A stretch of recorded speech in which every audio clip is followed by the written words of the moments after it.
Hey, I want to thank our two sponsors for this show, Armored Coffee up in Indiana, and Randy LeBear and his team. He is the owner and operator of a great faith based company who makes great coffee. And he's just a good guy. And I want to thank him for supporting this show. Secondly, and most recently, we've had a new addition to the coffee family in Conroe, Texas. And would like to welcome Angie and her team from Summer Moon Coffee Conroe. Thank you for your support of Last in Line leadership and this show, this podcast. And I want to encourage you, if you live in the Houston area, come up to Conroe, South Loop 336, Summer Moon Coffee. They've got some ridiculous choices and some really tasty treats for the coffee enthusiast. And even if you're not a coffee drinker, this environment and this atmosphere they've created is just welcoming. It's just a warm, friendly environment. It's fun to come in and just relax. The team is just great in customer service. So I wanted to give them a shout out and thank them for their support. So come up and see them here in Conroe, Summer Moon Coffee. Hey, welcome again, Last in Line Nation, to another episode of Project 222, where we are talking to former collegiate athletes who balanced their faith, who had challenges, the same ones you had. And we're coming right out of the Bible with Project 222 with 2 Timothy 2:2, where he says, Paul's talking to Timothy and he says, hey, take what I've taught you, teach it to faithful men so that they can teach others. So it's all about downstream investment. It's all about downstream encouragement, empowerment. So that's what we're going to do. And today I have got former NFL player Jason Fox, who played at the University of Miami in his college days. Go you, right? Drafted in 2010 and played for the Lions and the Dolphins, I believe. So for 6 years, he's in the league, doing it at the highest level, just pounding with the best in the world, pounding heads, right? So he's a native of Fort Worth, Texas, kind of splits his time now between Austin and Fort Worth. But here's the unique thing about him. We were introduced by a mutual friend, and this guy is a strong man of God.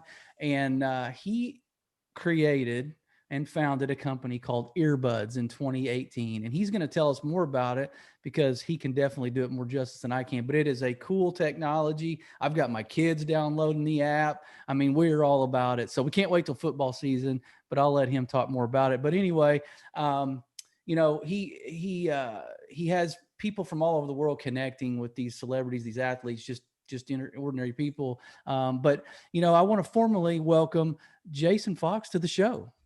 Hey, John, thanks for having me. Excited to Yeah, talk with you. it's awesome to have you, man. We're going to talk a little faith. We're going to talk a little sports. We're going to talk a little earbuds, man. Talk about this whole idea you came up with and just this company and how it's sort of transitioning into this growth that you're seeing. Yeah, absolutely. So we came up with the idea from actually my last career in the NFL, watching athletes, in the locker room, getting off the bus before game. And really the first example was on the field watching Cam Newton warm up in his first ever college or professional football game. And, while I was doing a routine, boring, pregame stretch routine, Cam just had his beats on and he was just jamming and dancing and getting into rhythm and getting the crowd amped up and getting his teammates into it. And, my first thought was, I was curious what he was listening to, but I thought I'm probably not the only one. There's, 85,000 people in the stands and millions more watching at home. And Cam's an individual with millions of social media followers. Like, how many of those people would also like to be in his headphones right now? And what would Cam say to them if he knew they were tuning in? And so that was the idea. And since then we brought that to life. EarBuds is designed to bring people together through music. We partnered with the 4 largest streaming services to allow people to listen together in real time or on demand. And, one of the coolest things about us is we're provider agnostic. If you're on Spotify and I'm on Apple, we can still listen together. And, that way across Pandora and Amazon as well. And finally, we're social. We allow you to chat and interact and collaborate and send songs and save songs and even voice. We've added voice where if you're listening to music and I'm tuning in, I can hear you, talk about what you're doing or why that music is important to you. So, Wow. that's what we're building at EarBuds, and we're really excited on the path Wow, we're on. that's cool, man. It sounds like I've only scratched the surface of what this thing can do because I was in there toying, tinkering around with it the other day, and I was just looking through, and I could see, because it says live on there, so that means somebody's actually right there doing that in that moment, and you click in. That's pretty cool, man. What a picture of just kind of getting an idea, and I feel like, and you might agree with this, that God maybe kind of gave you that and kind of led you down the road to develop that, and just watching that develop, like, I think that's a picture of just, God's grace and us in obedience and his goodness right on the other side of that. So, man, I'm glad you shared that story because we're going to dive into some faith talk. I'm not 100% sure of your exact faith journey in college, but we're talking to college athletes. And so I'm imagining you've got probably some different experiences. You're a believer. I'm going to assume a believer in college. And if you were, what challenges you had. But before we get deep, I want to have fun with the audience, right? So it's a big day for you. We talked about that off camera, but we're gonna have a little fun with the audience. So we're gonna get to know you. All right. Okay. The N lightning round starts with N, 3 categories. We've got nutrition, nuisance, and never. So we're gonna start with nutrition. What's your favorite food and why? And then what's your least favorite? That's probably changed over time, or even what day or week it is. I would say probably my overall sushi, or my favorite sushi. I gave away the answer. My favorite food right now is sushi. I probably eat it 2 or 3 times a week, and because I love it, but it's also not terrible for you. Like I love tacos, I love steak, I love Mexican or any burgers, Mexican food. Like as an offensive lineman, you tend to love food. But probably the one I love the most, but also it's the healthiest for you, is out of all those is sushi. Okay. I was going to say, I think you were a lineman in the NFL, and I would think you didn't say no to much because you got to keep up the stature, right? But so Right. what just absolutely on the other side of that coin will not be allowed to ever touch your plate? What is the thing you cannot stand? There's not many of them. But the only thing that probably is on that list is tofu. I'm not a fan of tofu. I Hey, uh, all right. I was in Austin yesterday, and I ordered some tacos, and on accident they brought out the tofu tacos, and I 9 times out of 10, if someone brings me the wrong order, I won't care. I'll probably just eat it. But Yeah. I was like, if you don't mind, could I get what I ordered, please? I don't want the tofu. That's Yes. probably the only one on the list I can think of. Okay. We're right there. We're on the same page. I'm sure a lot of our listeners are right there with you. All right. So moving along. So nuisance.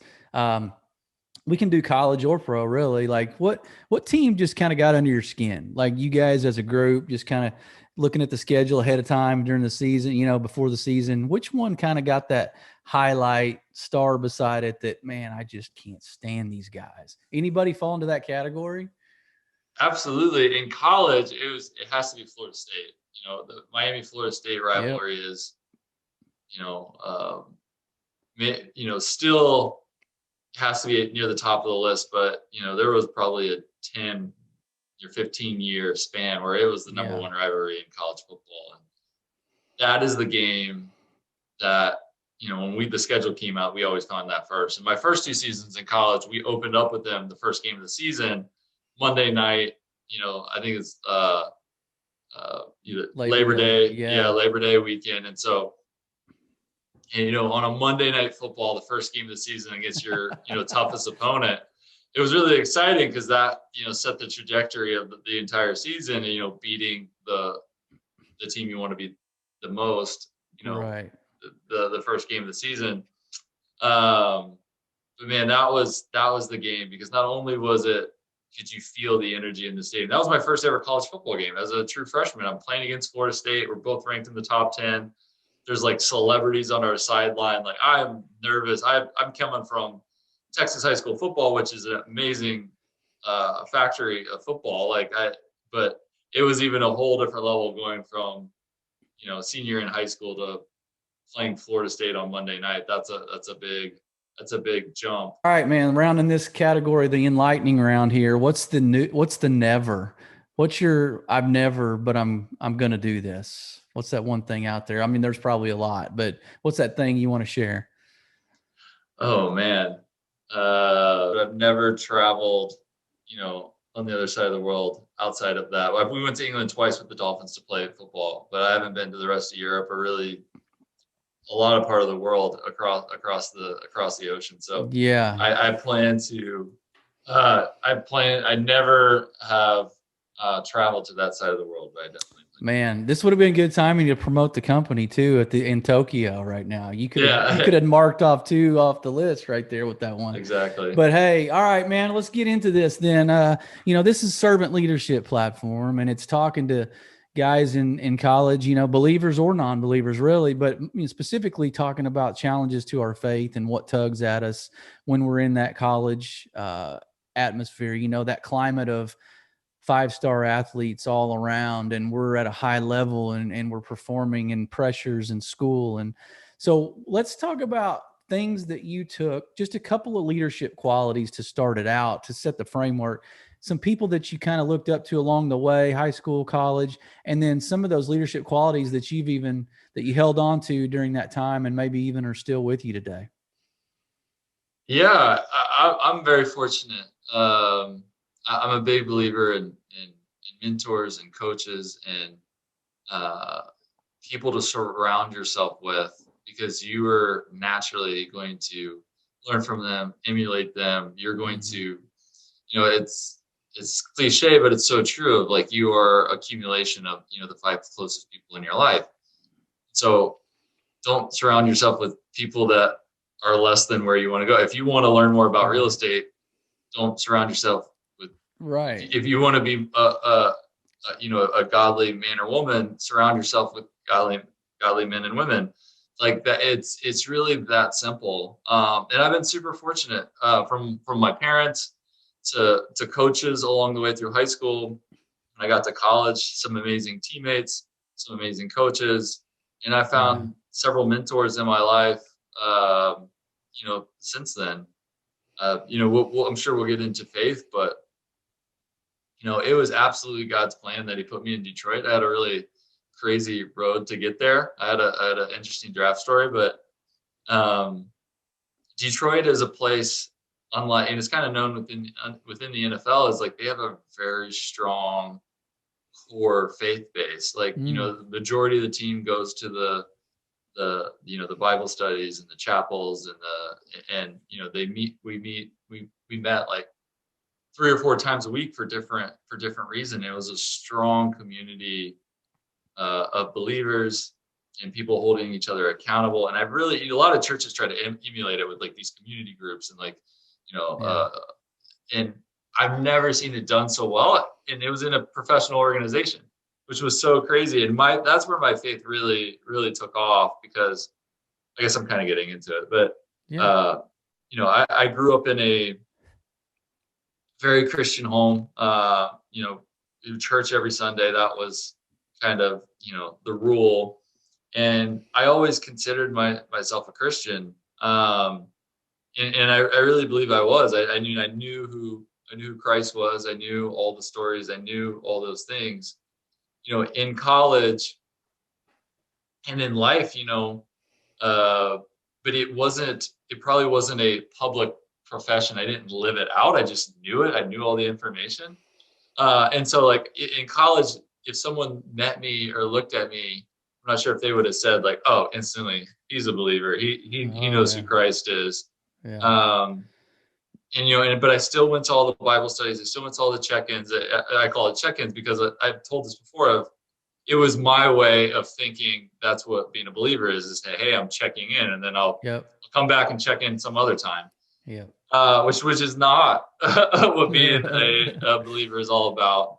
And I really started to live out walking with Jesus and understanding what that looked like in Detroit, because it was such an amazing community of brothers in Christ that really, said like, hey, we're gonna hold people accountable of what it means to to follow Yeah. Jesus, and not at a superficial level, not at whatever, but this is what it looks like. And that is when my faith really took that next step. That's good. Yeah. And I'm glad you talked about some of that, I guess you'll call it conditional faith sometimes. And we call it, we've got the catastrophic situations that bring us back to our faith, or we've got sort of the, it's convenient in a certain time, or, just like you said, that I don't know if it's a cultural Christian perspective, where we feel like we're checking a box. And I fell into that category a few times, kind of up and down through that journey once, until I realized, like, this is a way of life. This is something I need, like oxygen every day. Like, I'm not going to the oxygen tank, once a month, to breathe. Like, this is a daily, ongoing, throughout the day thing. And so I'm glad you said that, because there's a lot of people listening. I would imagine that, they get to college. So they grew up in church, they get to college, and it's a whole different world, man. The lens just gets so big and different, and you start seeing different beliefs, different people, different ways of thinking. How did that impact you? Like, you, given the foundation you had, what challenges are out there that you faced? Because I'm imagining it's constant or consistent throughout college sports. These kids are going in. So I'm imagining a lot is similar, but what was impactful for you as far as challenges go? Yeah, I say that. Yeah, I definitely don't want to backtrack, because I mean everything I said. But when you hear a lot of testimonies, they're like, "Oh, I used to do this, this, this, and this," and it was like Yeah. things that were like the polar opposite end of the spectrum. And it Yeah. wasn't that wasn't my journey, and nothing Yeah. wrong with that. I'm not saying that, like, that's amazing that they found Jesus and and he changed their life. Um, but mine was more of like kind of just like lukewarm of like, hey, I know this, but my attitude didn't always reflect that. And those challenges you face as a college athlete are a lot. I mean, I grew up in Texas, and now I'm in South Florida, which is probably the devil's playground. People probably say it's Las Vegas, but I mean, South Florida, there's a lot of temptation in a lot of different ways. And you're a college athlete, you have a lot of temptation around you. As a football team, we had some success, some years more than others. I had a lot of personal success there. That's when, pride or, Right. ego could become into the factor. And like, if you don't remember who your creator is, and if you don't, spending time with him constantly, and if you're not humbled before him, it's easy to fall into some of those just challenges. Yeah. Thinking that your uh, pride, or Yeah. some of those other things that I mentioned. But it's really staying plugged in. It's really staying um, connected to the vine, and Yeah. remembering where you are, where uh, what your purpose is, in Right. all of that. Right. And so if there's, I know there's temptations, I know there's challenges, and there is everywhere, but I can only imagine being in that spotlight of Division I, big time school. Some would even maybe argue blue blood program, over the last 20 or 30 years. I can only imagine the challenges. So what do you say to a guy listening right now who, maybe doubting his faith, doubting his God, doubting God, or angry at God? Maybe we've got people that are listening that are, trapped in an injury right now, that this didn't turn out like they thought, or, they're not getting treated how they, this guy's getting love that I'm not getting. And so he's getting more snaps, or, more minutes on the court. What do you say to that guy about kind of staying steadfast in his faith and staying strong in that time? If they already identify as a Christian, then if they don't, I would share the gospel with them. But if Yeah. they do, I would say, God doesn't make mistakes. I was eating lunch with a friend yesterday, and we were talking about this exact topic of things he has going on in his life. And I've been in some absolute ruts, and times in my life where I had no idea what God was doing, and I was very confused. But then you remove 5 years later and you look back and you're like, I see it now. And even if I don't see it, that's not important. Like part of being a Christian is is trusting in him and submitting to him and everything that we hold on so tightly, just handing that to him. Like you are his. And a lot of times he's moving the pieces in your life to help you or put you on the path that redirects you to put you on the path that he wants. And sometimes he doesn't do that, gently or on your timelines or sometimes in ways it's not that you would obvious like. either. It's not obvious all the time either, right in that moment, right? Absolutely. Like, I shared, I mentioned it earlier where I was like, I had a very weird path to get to Detroit. I was a 4-year starter at Miami, and a lot of kind of mock drafts had me going in, the higher rounds, and I blew out my knee my last ever college football game, which is not something I recommend. You said, any advice? Don't blow out your knee if you want to get drafted. Yes, because you had all the control over that, right? Right. Yeah. Right. But that was perfect. what I was saying is I went from, and I'll give you the abbreviated version, but I went from thinking I'm going to be this top pick. I'm falling in the draft. Even in the process, a lot of teams that wanted to meet with me didn't want to meet with me anymore because it's a meat market, and of course, they're not going to take somebody with only one healthy knee. And that was really, hard for me. It was really hard for me to swallow. Of like, I've worked so hard for this. Why is this all getting what felt like taken away at the moment? Yeah. And the last team I thought I was going to go to was Detroit. And when I went there, several years into it, when I saw my life being completely rerouted and turned upside down and having this like fire for Jesus, looking back, is like, this was absolutely orchestrated to put me here in this environment. Who knows? Obviously that's not to say he couldn't have done that later in my life, but he did this to bring me closer to him.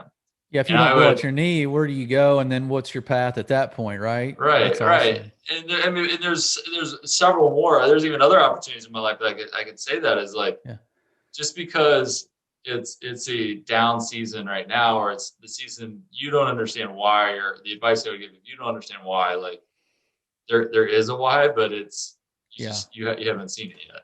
Yeah. So I mean, you lived exactly what we're talking about here, as far as the guy that may be angry or doubting or confused in his faith. If we're talking to the Christian, he's kind of asking those questions, why me? Just like probably any normal human would. Like, I can't say that a 18 to 22-year-old guy is going to just immediately be mature enough to go, oh, this is part of the plan. I get it. I mean, this is fine. I'll walk strong through this the entire way. Like, I don't know that adults do that right now, grown men, but I like what you said, because you had to sort of trigger yourself back into that. All right.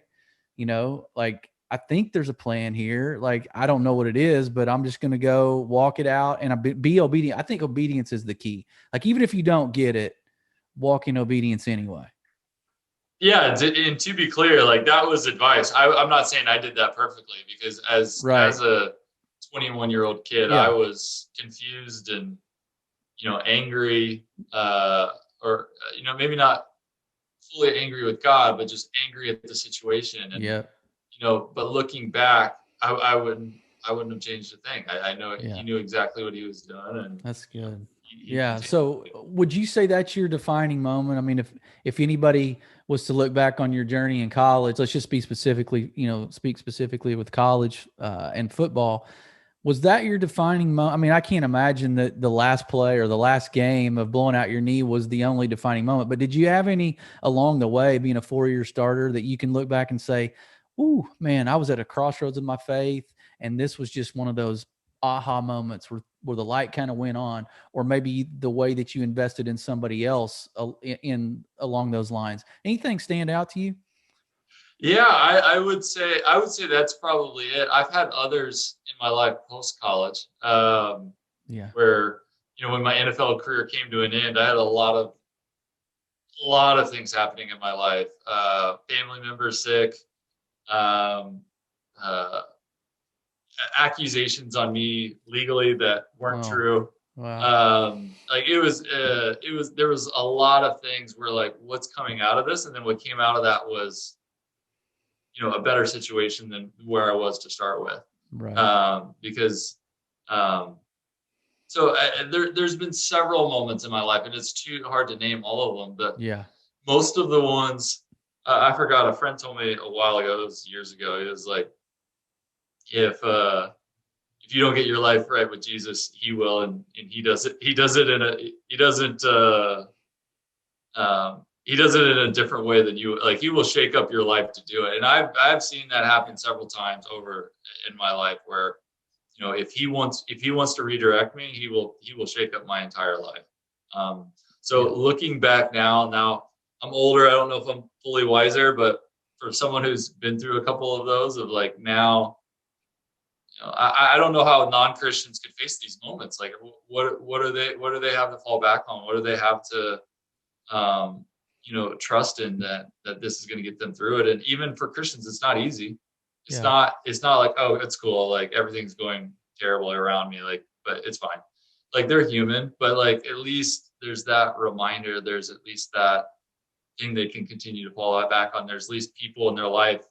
What we goes back to what we said earlier around having godly people in their life that can be continual reminders of Yeah. that. And Yeah. so, So your journey in college, you mentioned that there were a few there that was sort of a light bulb went off. But for that person listening right now, that again, the Christian guy that is trying to do the right thing, right?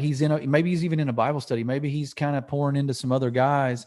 Um, Man, did you have sort of a situation that you can look back and say, man, let's phrase it this way.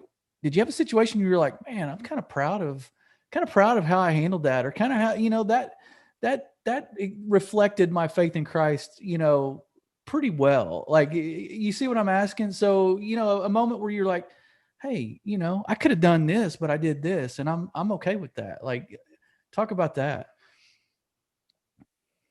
yeah, I was fortunate enough and blessed that my teammates nominated me to be a captain twice, Mm-hmm. for us. And there was probably a couple, whether it was arguments in the locker room or bigger kind of, uh, I don't want to say debates, but, kind of team issues. Yeah. And we did a pretty good job kind of policing ourselves. We didn't need a lot of coaches stepping in for all the super minor things. And Yeah. as kind of being nominated as the teammates by, as the captain of the team, my junior and senior year. I don't want to get into specifics of No, exactly what was don't. Yeah. happening, but like I was, there were opportunities to, uh, Escalate a situation, or escalate a things got situation. volatile. Yeah. Yeah, and there was opportunities to, you know, be, be a light in this world, for Christ, and whether that was always sharing his testimony or just living that out. And, for the most part, I think um, in those situations where it was I handled it in a way that would be That's reflective good. of, Yeah, that's good, because that answers my question. Because you could have handled it a certain way if you would have just let your mhm, flesh direct you. You could have handled it just like everybody else was seemingly gonna handle it, right? And it could have yeah, escalated. But I like that, because when you said that, something triggered in me that biblical masculinity, um, to me, is guys stepping into chaos and creating order. mhm, That's part of our role, and I think whether you knew it or not that you were doing that, but you had this, I guess, aura about you, this presence about you. Obviously, you've led an example because they had nominated you captain, made you captain. You had this, when you step into a situation, You're kind of like, you're too young to remember E.F. Hutton commercials, but when E.F. Hutton spoke, everybody listened. Like that was the tagline for the commercial. So you step into a situation in this presence. I like that because you created order and you helped create order. Maybe you didn't single-handedly, but no, it's good. It's perfect. And I kind of caught you off guard with a little bit of off script direction there, but I felt like there was a story, and if we peeled it back, I think we got there. So I like that. Man, so let's talk to yourself now as we kind of round this out, this conversation.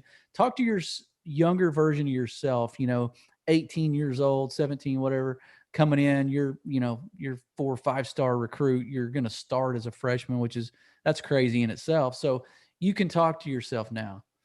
One thing, one piece of advice, one thing you wish you would have known or been told going into all this. What's kind of the answer to the test you would give yourself?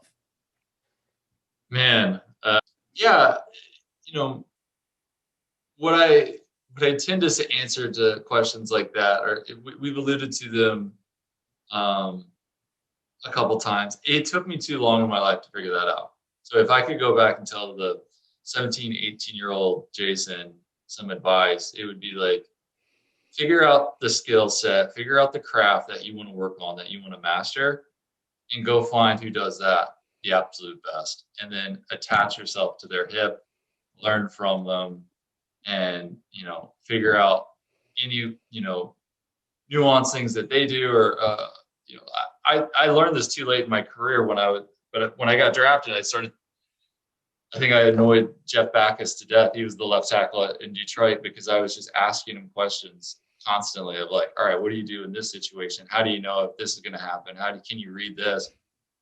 And I wish I would have started that earlier in my career. And not only from a football standpoint of, hey, I'm trying to learn. Hey, I can go spend time with my coaches and they can teach me.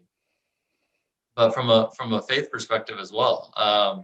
Or whatever perspective that is. If you want to grow in your faith, you need to hang out with people that can be not only great role models for you, but that can teach you and that can hold you accountable and do all the things that we talked about. And whatever it is, you don't even have to be. It can be outside of athletics. Whatever. If you want to learn about, if you're struggling in class and you have math you're struggling with math. Makes no sense just to keep doing the same thing you're doing over again and just hopefully it gets better. You need to go find someone who's amazing in math and attach yourself to them and like they can teach you and humble yourself and go find those people that you can kind of get those experiences from and learn from. But so kind of another question along those lines, if we kind of reverse it a little bit, it kind of leads us into closing up shop with this last question is, I want you to finish the sentence. I've made an impact in the lives of my teammates because, and that you did, right? So it kind of goes to, I'm going to not put words in your mouth. I'm going to let you answer, but maybe you were that for somebody else and that's how you were there. So how were you an impactful guy in the lives of your teammates? How did you know that? Yeah, I tried to be. I tried and it probably evolved in my career, but I always tried to be that person that could help on and off the field. The later, as in the NFL, like I was not the most talented guy, and probably when people are like, hey, who's the best offensive lineman in the league, they probably didn't circle me on the list and say like, I'm gonna go spend all my time with them. But there were things, whether it was faith based, which I didn't get to this in the Detroit story, but when I went to a Bible study in Detroit, 40 guys out of the 53 guys were there. When I went to a Bible study, my first Bible study in with the Dolphins, it was me and one other guy. And so it was like, all right, we need to grow this, right? We need to start finding guys in the locker room. We need to pour into their lives from a faith base, but it was even other things. Like if we saw things when rookies came in and they had a lot of questions about the NFL, hey, where should I live? What should I do? Like, how should I handle my family? How's it like, or hey, how do you handle this from a tax perspective or from an agent perspective or from this perspective? Hey, this is what I'm being presented. How do you think about that? I just always try to make myself a resource for guys on the team, whether it was faith-based or anything else. So if I could pay that back or be helpful, that was Yeah, I I definitely figured. wanted to.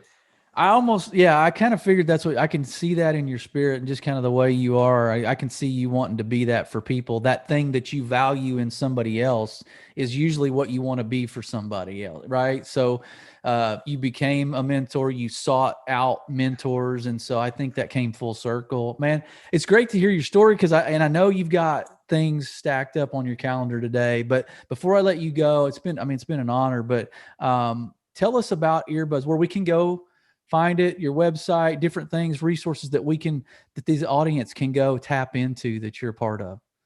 Yeah, absolutely. Thanks. And I've joined it as well, John. EarBuds, the site is earbudsmusic.com, or you can search EarBuds in the Android or iOS Apple Store or App Store. And you can find it. You just download the app. It's free. Just sync your existing Spotify, Apple Music, or whatever your, you know, existing streaming services, and you can start sharing and connecting with your friends. That's awesome. Yeah. So if we wanted to connect with you on there, what music would be the most likely for us to find you listening to at that moment? Mostly country music. Okay. There's some praise music. There's some hip hop. I have a very eclectic taste. It just depends on what I'm doing. If I I'm got you. my work playlist is a lot different than my working out playlist. Me too. Same here. Well, hey, on behalf of the audience, I really appreciate it. And, audience, I know you got something out of this because I know you're living right there in that space where Jason talked about he was. And I know that you have those questions, those challenges. Find somebody, humble yourself, and find somebody to latch onto that is good at what you want to be good at or is strong in areas you want more strength. So until next time, he's been Jason Fox. We've been Last in Line. Be blessed.